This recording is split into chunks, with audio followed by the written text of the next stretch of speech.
तर विधिमंडळाच्या आवारात घडलेल्या धक्काबुक्कीबद्दल शरद पवार गटाने एक जाहीर पत्र लिहिलंय। मी विधिमंडळ इमारत बोलतेय अशा पत्राची सुरुवात आहे। विधिमंडळाची प्रतिष्ठा जपा असा संदेश या पत्रातून देण्यात आलाय।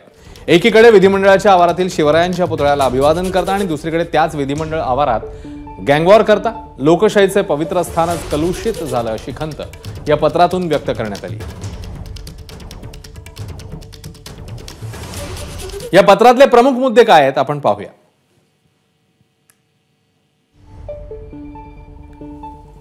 तर शरद पवार गटाच्या या पत्रामधले मुद्दे काय आहेत आपण बघतोय। सन्माननीय आमदारांनो, मी विधिमंडळाची इमारत बोलतेय। आजवर मी अनेक सरकार पाहिली आहेत, पण माझा अवमान करणारं सरकार पहिल्यांदाच पाहतेय।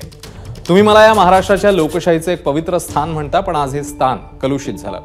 जेव्हा सत्ताधारी पक्षातलेच आमदार आपापसात माझ्या आवारात भिडू लागले। महाराष्ट्राने मोठ्या आशेने तुम्हाला निवडून दिले। फोडाफोडीचं राजकारण करून असंविधानिकपणे तुम्ही सत्तेतही आलात, पण यशवंतराव चव्हाण साहेबांनी घालून दिलेल्या आदर्श राजकीय परंपरेला काळीमा फासण्याचं काम तुम्ही केलं। माझ्याच आवारातल्या शिवरायांच्या पुतळ्याजवळ आपण अभिवादन करता, पण इमारतीत येऊन मात्र गँगवॉर करता।